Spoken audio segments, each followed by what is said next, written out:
Cool. Just making sure. Is that better? Did you go virtual? Hurry on here.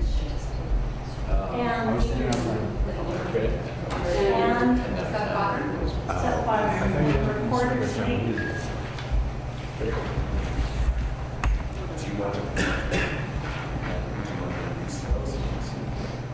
Okay. I think we'll just go ahead and get started. Get ready now. Good social distancing, everybody. Thank you so much for being here. We're kind of spread out, but I think you can tell who's going to be talking. I'm going to introduce Marion and Commissioner Josh Slotnick, who are going to welcome and make some remarks, and then we will run through the agenda. Ann and I, as co-directors of the Joint Information Center connected with this pandemic, just wanted to let you know that we're going to mellow out a little bit this weekend. We will not be sending out daily press briefings, but we're available, both of us, and we will send you news if we have actually new things to say. We're both available by phone on Monday. We will start back up with all of the information we've been sending you daily. So, Marion and Commissioner Slotnick. Thank you, Jenny, and thank you all for being here today. Thanks for the folks who were here for being here today. While we do have an agenda and folks are going to have some brief remarks, this was largely an opportunity to be available to you en masse for questions that you may have. We're happy to try to get out as much information as we can. We've all been asked to offer a highlight or two. We have been doing our best to over-communicate as we move through this process. The folks you see here and the folks who are with us virtually are in contact every day and cooperating and collaborating and solving problems. And it turns out in a pandemic there are lots of problems to be solved, some of which have been anticipated and some which just surprise you. And I can tell you that to a person we have problem solvers at all levels of our organizations, and those problems are getting addressed with skill and speed and creativity. On behalf of the City of Missoula, I just wanted to talk quickly about infrastructure and let you all know that the infrastructure that allows this city to exist and for folks to live, play, work, and do business is in fine shape. Our water supply is safe, clean, and we have backup systems that will allow us to operate in the event that we don't have power, which I think is extraordinarily unlikely, for weeks. So we're in really good shape. Most of our systems are redundant, and particularly our utility systems are redundant. So you can expect the services that you receive from the city to continue. There are going to be some small changes. On Monday, we will limit public access to City Hall to protect both the residents we serve and employees. That does not mean there won't be access to City Hall, but it will be limited. And we'll try to provide ways for you to do business either online through the U.S. Post Office or using the good old-fashioned telephone technology, which apparently still exists. So in terms of service delivery, there will be some changes, but those will be minor.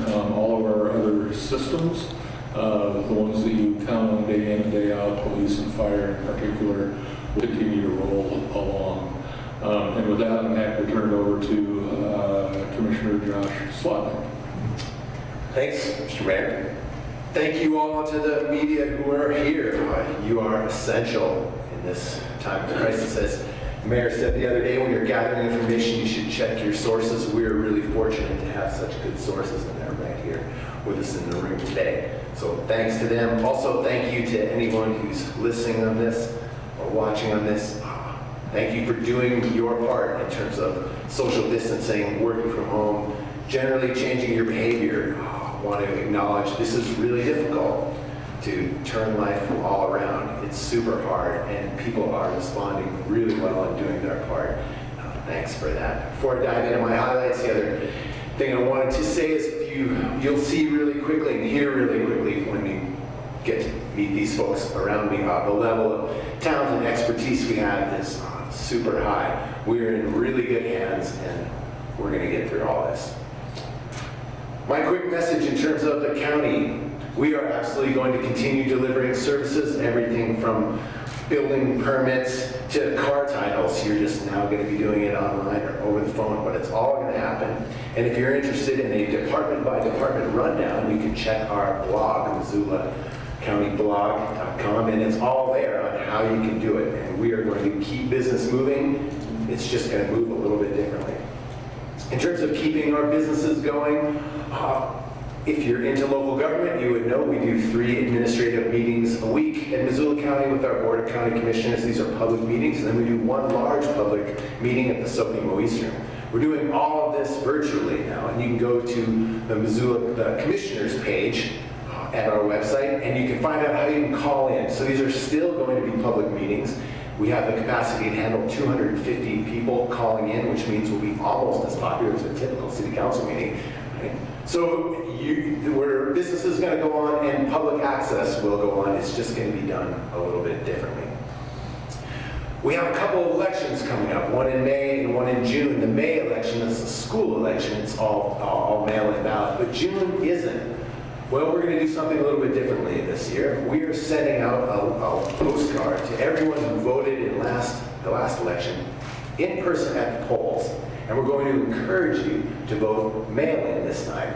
Our encouragement goes so far that we are actually going to be paying the postage on that absentee ballot. So we really want you to do that. And doing this is not just for your own safety, it's for the safety of our election judges. Most of our election judges are over 65. And these are folks who are going to go put themselves on the front line in very public places to make sure democracy can work. So do your part and lessen the load on those folks and take advantage of our paid postage mail-in ballot and do it that way. Finally, I wanted to mention something about the Red Cross. The Red Cross in the recent past has had to cancel 26 blood drives across the state.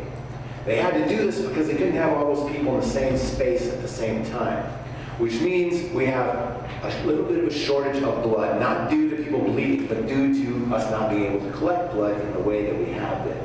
So the way to deal with this is for you all out there to give blood, but get a hold of the Red Cross and make an appointment and give blood. Last thing I'm going to ask you to do is give some money to Missoula's United Way, who has created a fund to deal with our service workers who are out of work and rental assistance. Think of the money you would be spending going out to coffee, beer, and pastry, give it to them. All right, now you're going to hear from some actual experts. Thank you, Josh. We should have Corey Aldridge on the phone. Yes, I'm here. Right, Corey. All right. So Outline continues to operate service. We've got questions as to why are we still running. The simple answer is we are an essential service that benefits the community.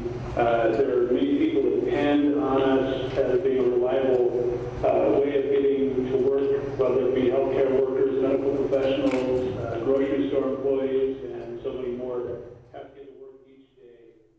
There are many people in our community that Mountain Line is their sole means of transportation. Therefore, Mountain Line will continue to operate service for as long as it is safe to do so. We're taking precautions, trying to keep our buses clean. We're cleaning them multiple times a day, paying attention to the high touch areas, especially we're trying to protect our operators who are really out there exposed to everything that the public brings in. So we created a buffering zone around the operator area, 6-foot buffer, so that they can have a better chance of not contracting the coronavirus. We are working on, we have a contingency plan in place that will, if we enact it, will reduce frequency, but it will allow us to maintain service in all of our existing areas. So, for example, if someone is used to catching a bus every 30 minutes, they will still have access to the bus in their area, but they'll have to wait 60 minutes.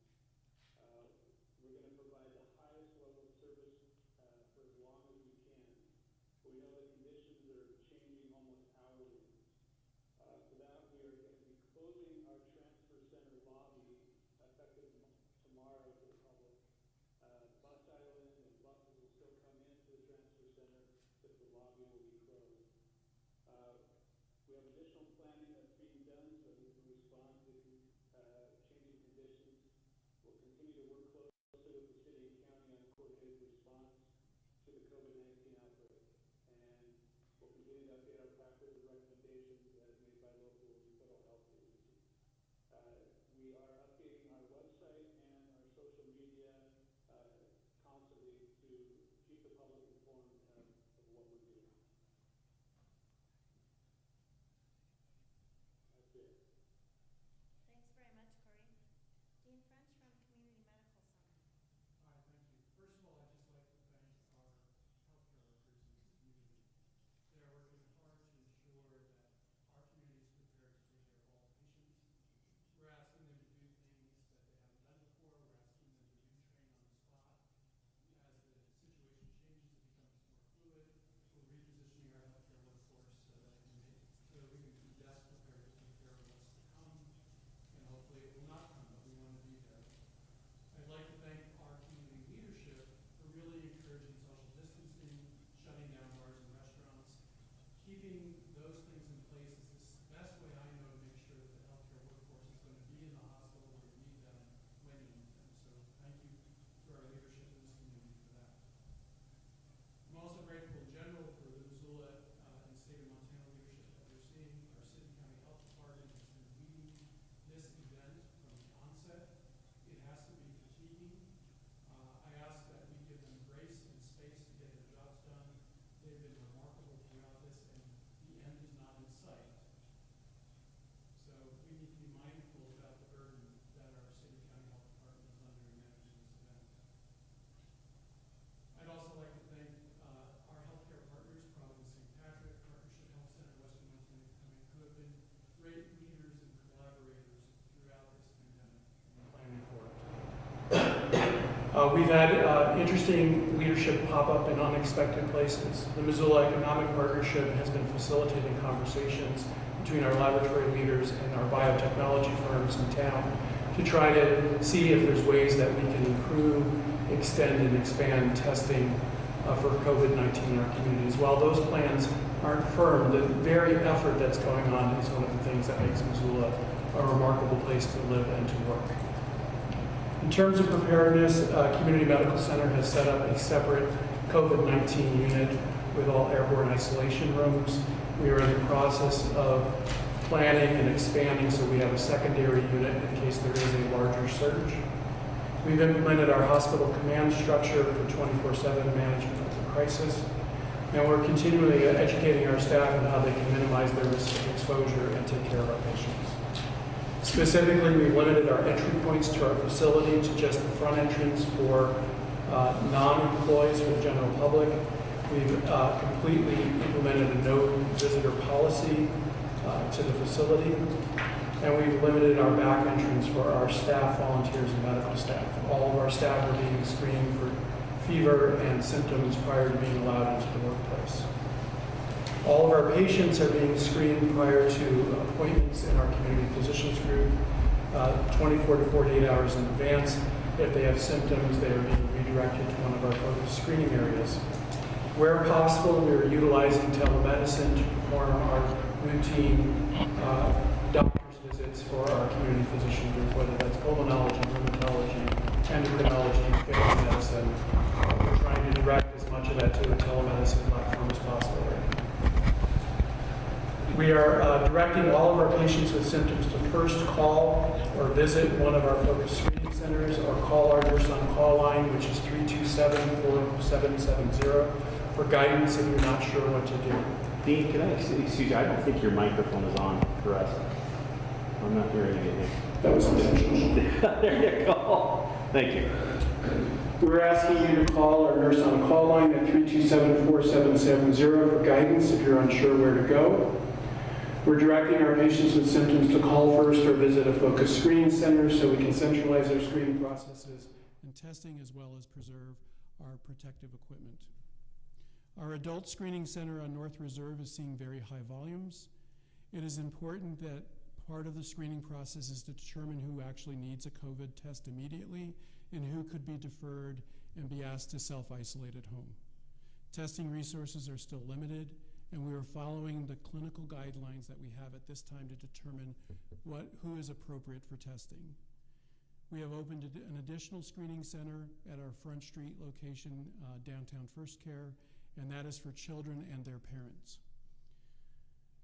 We're asking people not to go to the emergency room for screening unless they're having severe respiratory distress.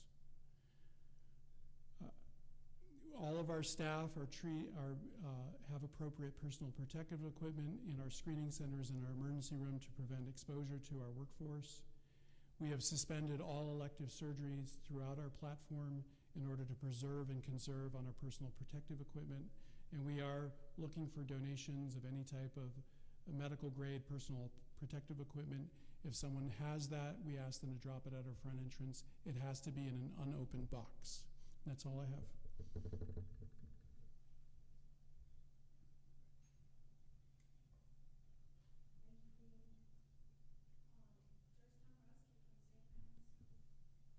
I can turn that mic on. Good afternoon.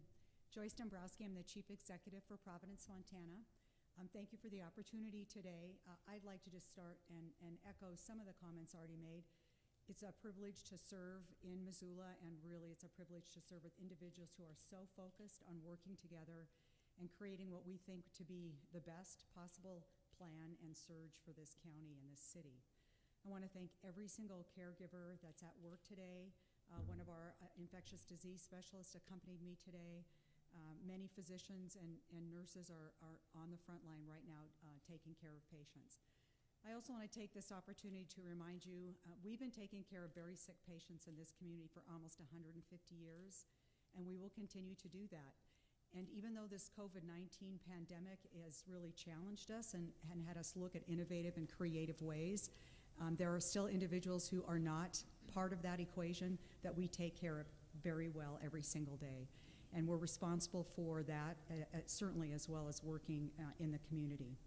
We're so concerned with the safety of our caregivers and our patients. It is our #1 priority. And our goal is to make sure that we're appropriately conserving personal protective equipment. And you heard Dr. French mention that. It really has been what we have been focused on for the last week, if not 2 weeks, the conservation of personal protective equipment. That has led us to be consistent in terms of eliminating elective surgeries, elective tests, really challenging ourselves to put ourselves in the best position for what we know to be a surge that will be coming at a point that we honestly can't identify. And in addition, we're continuing to look for, again, donations, but really what's the creativity and innovation of this community to help us think about healthcare differently, to help us be better leaders in healthcare, and to really, I say, embrace and be prepared. It is so important for us at Providence, and I know for all of us as healthcare leaders, for our community to understand that we are prepared. We're preparing every single day with the nuances of each new piece of information we learn. We want you to have the confidence in us, and we will be here for you. That's all I have. Thank you, Joyce. Dr. Josh Christensen, also from Providence. So I'm Josh Christensen. I'm one of the infectious disease docs at St. Pat's. We got 4 of us, so we're lucky to have a pretty deep bench. I'm from Peaburg, so I'm local. I've got family all around here. So this isn't. So this is something where I'm committed, regardless of how it all plays out. I'm here in it. I do want to make it clear that this is not if this is coming. It is coming. We will have a lot of sick patients at some point. The goal of this social distancing, which I think is essential, is to slow the rate that they come in so it's manageable and we can provide adequate medical care for them. So that we can do that, that's why I've really been advocating with a lot of the healthcare people, including the health department, for cutting back on anything elective, preserving our resources for when we really need them. There's a group of infectious disease docs throughout the state loosely called the Montana ID Network. We've been meeting twice a year for years for an eventuality sort of like this, and we've been in touch almost constantly now. And also roped in with that is the health department, the state health department. This pandemic is something that to some extent we've been preparing for years. When H1N1 came up over a decade ago, and then with Ebola, we've been basically setting up and renewing protocols for that. This, though, is different in that this is going to be on a much grander scale than anything we've anticipated previously. So we do have a lot of plans in place. St. Pat's has a very robust incident command that's been up and running for quite some time. We're working closely with the local and state health departments. We have the luxury of being, as part of Providence, being affiliated with the hospitals in Seattle, so we have been learning a lot from them. There are multiple conference calls. There are, I'm trying to think of the right term for it, but basically it's like a Skype conference call. I'm not really up on that sort of technology that much in any case, so we have a lot of communication with them. I've got all sorts of protocols that they've emailed us. We've started putting into place ways we can increase our testing. We've been in touch with the health department, biotechnology companies in Missoula, the university. And the biotech companies in the university, to some extent, reached out to us, and I really found that helpful, and it's also improved my morale, I'll put it that way. People are taking this seriously, and they're paying attention, and we're working together on this. Les Whitney, who's ID over community, I talk to him almost every day. If I don't talk to him, I text him. We've been in close touch over this. We're looking into prophylactic treatments, so if someone is exposed, there may be medications you can give them to reduce their risk. This is all clinical trials. These are studies. There's nothing guaranteed to work, but we're looking into it. Clinical trials for medications that might help someone who's critically ill or even moderately ill from the disease. There's a lot of new developments, and we're staying on top of it. The 3 ID colleagues and me have, to some extent, divided up the workload, and we're really aggressively trying to stay on top of this. This is going to be, I think, I'll be honest, a life-changing event for all of us. I think ultimately we're going to, as a state and as a nation, be okay, but it's going to be a rough, potentially prolonged period that we're dealing with this. I honestly am not losing sleep over it. I think we'll ultimately come through it, but we've got to keep prepared, and we've got to be really aware of the importance of social distancing. I think the governor's call to shut down the bars and so forth was the right move. I really do, and I think that was a bold move, but it was the right thing to do. We really need to encourage social distancing. It does us no good to throw everyone out of the bars if they're sitting around the parks drinking out of growlers. We got to keep people moved apart to reduce the risk of spread. This illness, this disease is very hard on the elderly and people that are chronically ill. So part of this is to protect them. But young people can get sick too. Generally they get through it okay, but there's no guarantees. So this is something we just really need to be aware of. And the way we protect the population as a whole is we minimize or reduce the rate of transmission of this virus as much as we can. So social distancing is essential. If we're able to slow it down, we're not going to be the next Italy. We're not going to have the 8% mortality that they're having. Now, that number is a little hard to pin down because I think they're at a point they're only testing the really sick people, so the mortality rate's probably nowhere near that high, a fraction of that probably, well, maybe 1% or less. But in the United States right now, I think we're around maybe 1.3% based on our available testing. But these are hard projections to make because our testing is so limited. We really don't have a full idea of what's happening, so I think we really have to prepare for the worst and hope for the best. I think with the partnering we're doing and being a somewhat more rural state, ultimately we'll come through this, but it ain't going to be easy, nor will it be over quickly.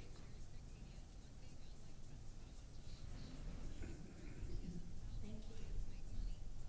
Do we have President Bodnar with us? Yeah, so I'm here. Hi. Well, thanks everybody.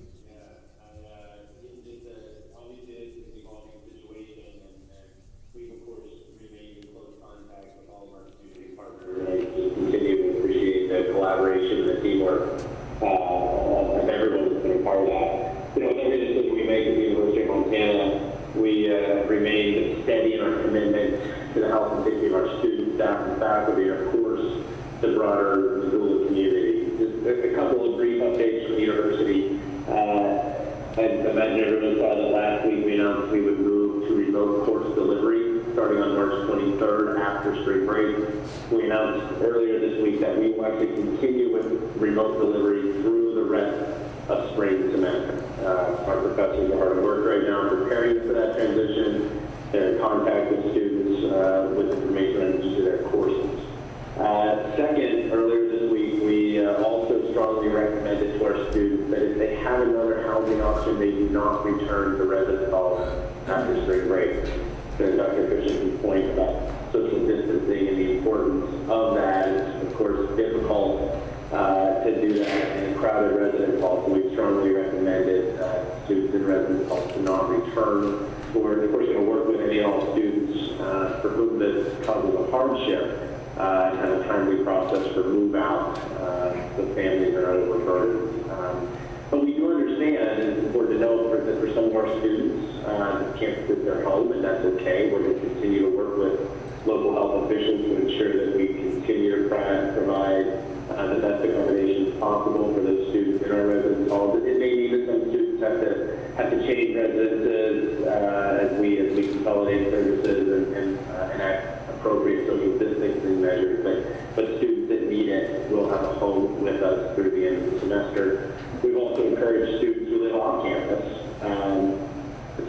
to encourage to continue their studies in a location where social distancing is most feasible. For some, that may be here in Missoula, that may be back in their hometown.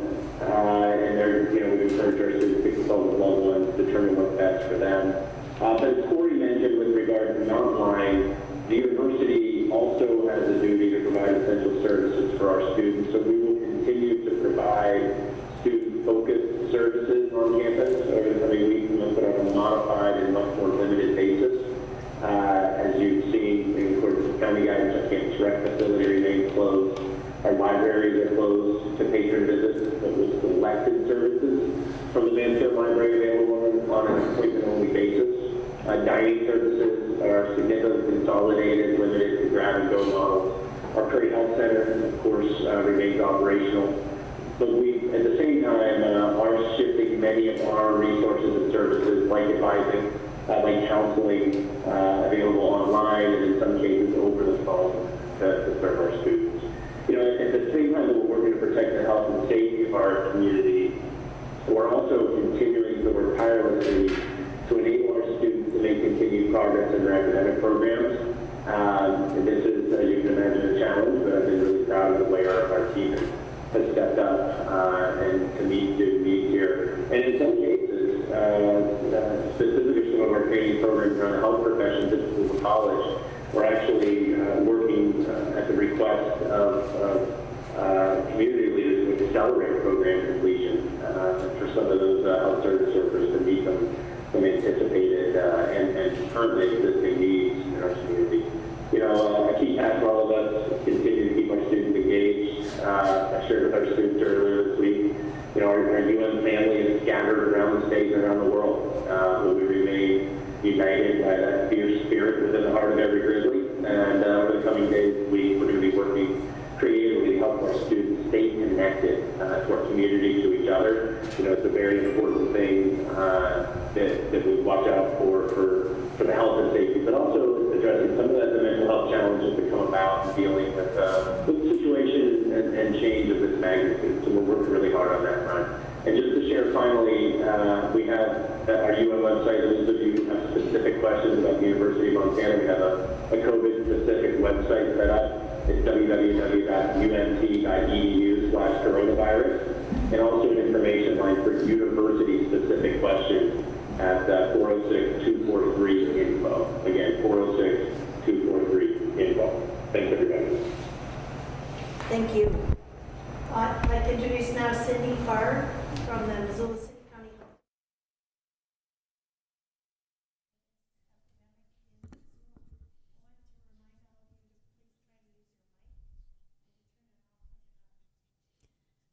Hi, thanks Ginny. As Ginny introduced me, my name is Cindy Farr. I'm the Incident Commander for the Missoula City County Health Department COVID-19 response. First off, I just want to say thank you to everyone in this room for being here today and for all of the hard work that you all have done over the last several weeks trying to prepare for this and working very closely with us to make sure that we're all on the same page and helping each other as best that we can. I also want to say thank you to our Missoula community. I know that everything that has happened in the last couple of weeks has been very much a disruption to your normal daily life, and I just appreciate very much that people are actually doing what we're asking them to do and really honoring those social distancing practices and making sure that we're doing what we can to protect the vulnerable people in our population and slow the spread of this disease in order to protect our healthcare resources. We currently are at 4 cases of COVID-19 in Missoula County. All 4 cases are related to travel outside of our Missoula area. So what that means for people who are watching at home is that we do not have community spread at this point that we know of. It is still extremely important that you practice the social distancing, wash your hands, cover your cough, all those kinds of things that we're going to continue to say to you. But what we're doing is working because we're not seeing a large jump in numbers quite yet. That gives us the opportunity in public health to learn from what is working in other parts of the country and to learn more about the epidemiology of this virus as it is taking out other parts of the country before it gets here to our communities. So I just appreciate the public support for us and what we're doing at the health department. On that note, we've really expanded everything that we're doing at the health department. I want to say thanks to the overwhelming number of nurses who applied when we put that call out on Sunday. We were able to staff and have backup staff on hand so that not only if our staff were to contract the virus, but as this starts to get bigger and we need to pull in more staffing, we have all the staff that we need right now. We also just want to say that we appreciate our local government and everyone who is reassuring us that, you know, we have infrastructure that's in place that is still going to continue to operate. We definitely need that at the health department, and we are also keeping our essential services open. Our immunization clinic is open. Our WIC clients are getting telemedicine visits so that they can continue to get their supplies for WIC. Our home visiting nurses are still visiting with their families remotely as much as possible. So if you still need those services, they're still available. Everything in environmental health for permitting and inspections and all of that is also still happening while we've got this response going on in the background. I am doing daily briefings every day. I know that my PIO is trying to get those on our Facebook page and the link on our website by around 12:30 every day.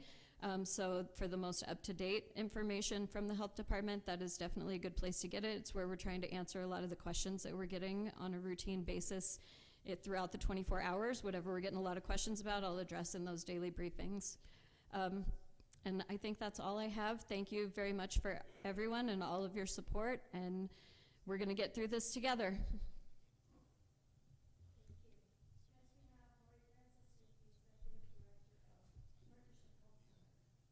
Hi, it's good to be here, and it's good to sit in this room with all of you. I think the public may know this, but we work together all the time in this room, and as I look at the hospital representatives, we have healthcare people, we have nurses and doctors in the room running organizations, and we didn't just start working together today, but have worked together weekly.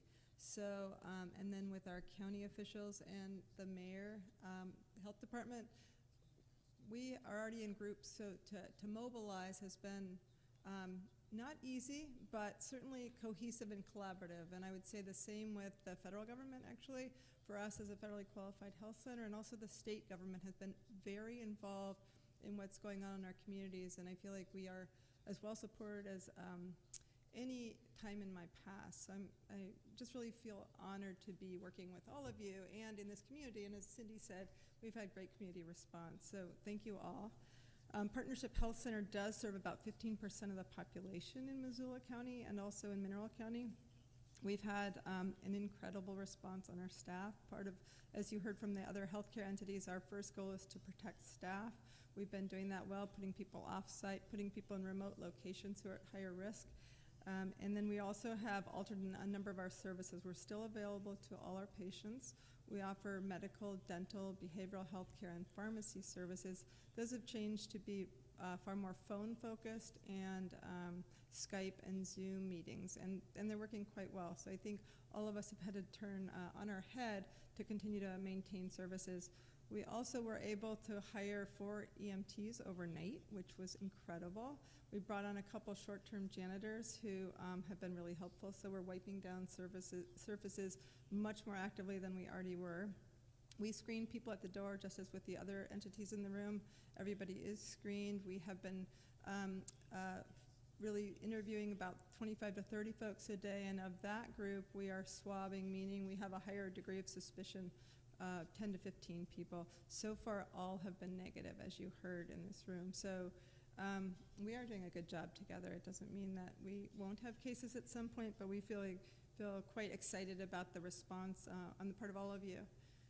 The other population that we're all concerned about is the homeless population in Missoula. It's not huge, about 300 people, but it's a group that's at high risk, and we're working very actively together to make sure we screen folks, that we're available to see people, and that they get housed in locations where they can be tested and recover should that arise. So that's an area that we continue to be really focused on. I think that's all I have. I just want to thank the folks in this room and the people of Missoula and Mineral County. Our Sealy site is doing the same thing. It's the only healthcare in Sealy and responding similarly. So thank you all.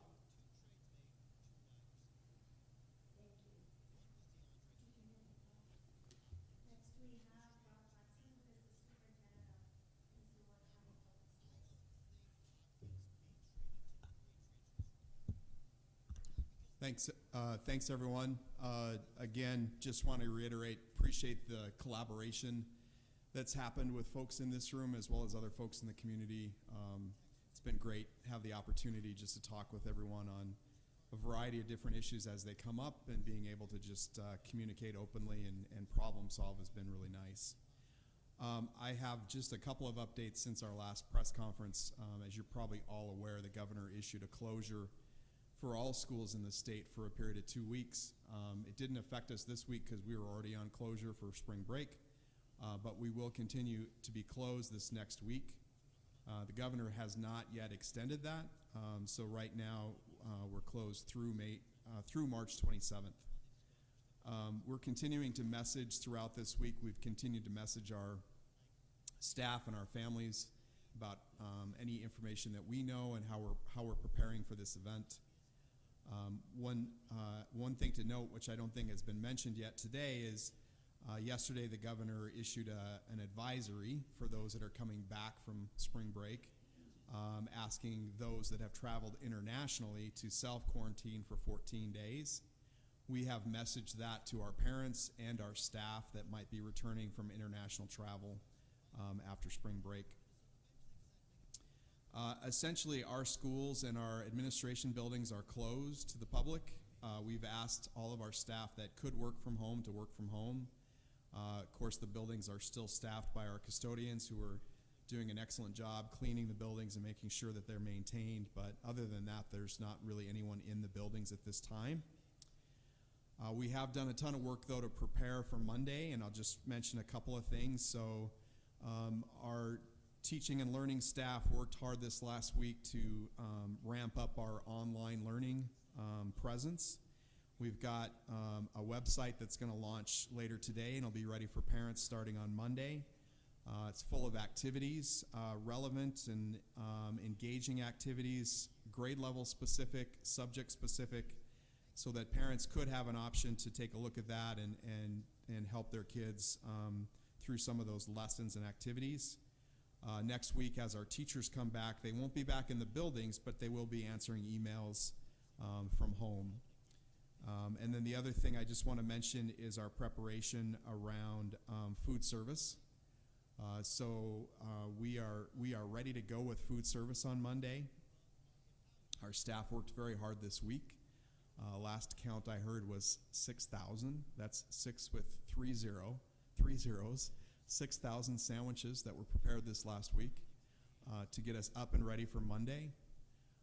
This is how we're going to do the food delivery option for our kiddos. We will have 4 school sites where people could stop by and pick up food, but we will also be delivering via school bus. So our transportation company, Beach Transportation, has done an excellent job to help us plan this. So starting Monday between the hours of 11 a.m. and 12:45, our buses will actually be driving their regular bus routes, and they'll be making stops at the regular bus stops to distribute the food. We found that this would be better to get food to our community because those bus stops are in neighborhoods and closer to homes where kids could walk and pick up the food. I also want to mention that this food is open to anybody. There are no qualifications. There's no income qualifications. There's no age level qualifications. You don't have to have previously qualified for free and reduced lunch. This food is open to any child under the age of 18, including children that are homeschooled or including children from private schools. And the best way for folks to figure out the location closest to them is go to our website or go to Beach Transportation website, plug in their address, and they will get an exact location closest to their house, as well as the pickup time for the lunch.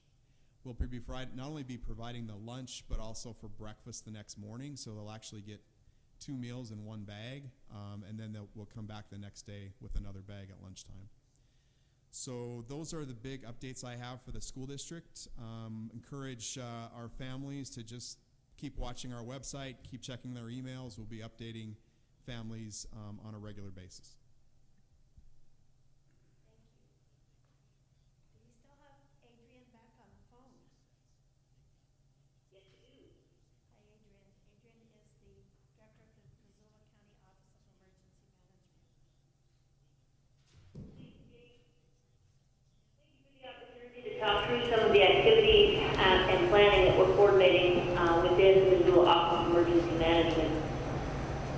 No matter the disaster, I'm always just super proud of this community and how it works together and how quickly our agencies come together to solve very dynamic problems.